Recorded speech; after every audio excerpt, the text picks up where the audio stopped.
Morning students, आज हम BCom part third के अंतर्गत EAFM सेकंड में व्यावसायिक बजट टन के बारे में चर्चा करेंगे।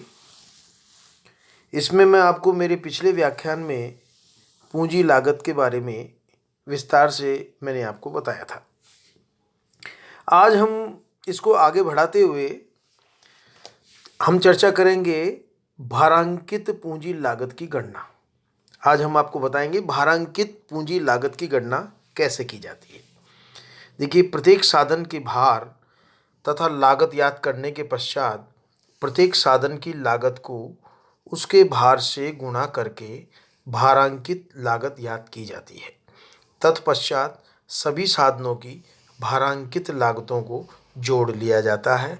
भारांकित यानी वेटेड लागतों का यह जोड़ की पूंजी की भारांकित औसत लागत यानी कि weighted average cost of capital कहलाती है। इसका जो सूत्र है वो इस प्रकार से है, KW is equal to summation XW upon summation W। यहाँ KW का अर्थ है पूंजी की भारित औसत लागत यानी कि weighted average cost of capital. X का अर्थ है पूंजी के विभिन्न स्रोतों की लागत यानी after tax cost of different sources of capital. और W का अर्थ है पूंजी के विशिष्ट स्रोत को दिया गया भार, weights assign to a particular source of capital.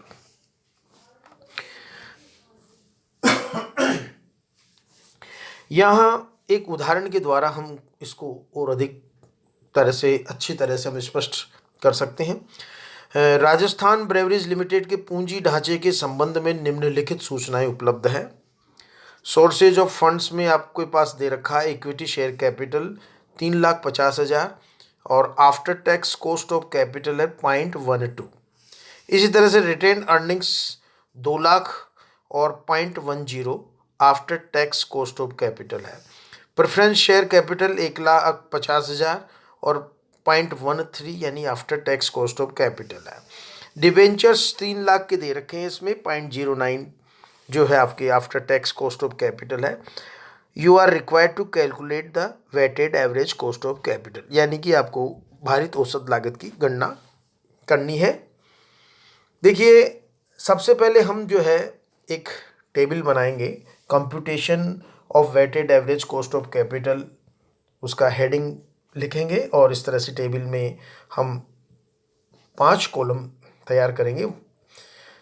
पहले कॉलम में हम सोर्स लिखेंगे, दूसरे कॉलम में अमाउंट, तीसरे में वेट्स, चौथे में आपके आफ्टर टैक्स कॉस्ट और फिफ्थ में आपके वेटेड कॉस्ट। अब इसके अंतर्गत देखिए, हमारे पास जो है सोर्स इक्विटी शेयर कैपिटल हमें दे रखा है।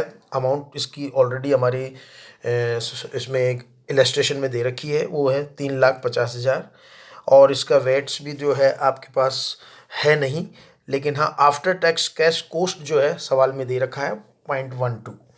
इसी तरह से रिटेन अर्निंग्स दे रखी है 2 लाख रुपए और इसका जो आफ्टर टैक्स कॉस्ट दे रखा है 0.10 और इसी तरह से प्रेफरेंस शेयर कैपिटल 1,50,000 और 0.13।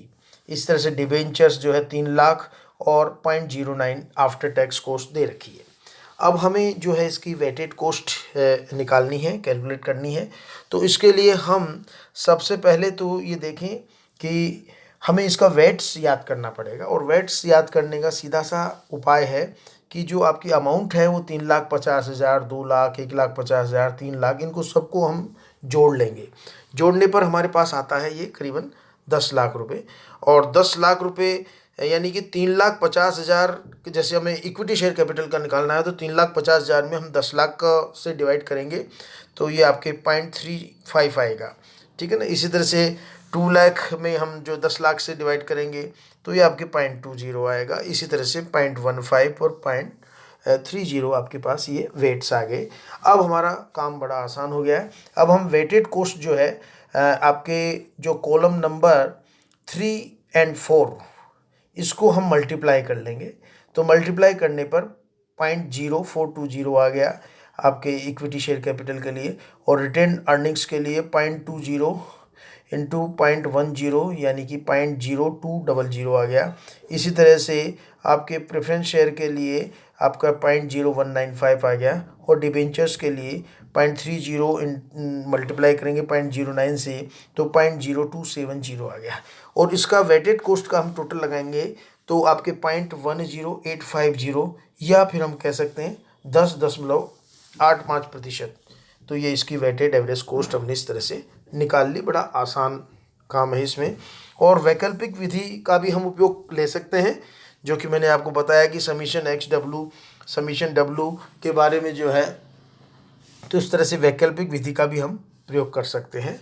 और वेटेड एवरेज कॉस्ट में हम जो है कैलकुलेट कर सकते हैं। इसमें आपके है इक्विटी शेयर कैपिटल, इसमें हमको 4 कॉलम बनाने होंगे। Equity share capital, retained earnings, source में हम लिख देंगे preference share capital, debentures etcetera. और फिर आफ्टर टैक्स कॉस्ट हमारे पास दे रखी है।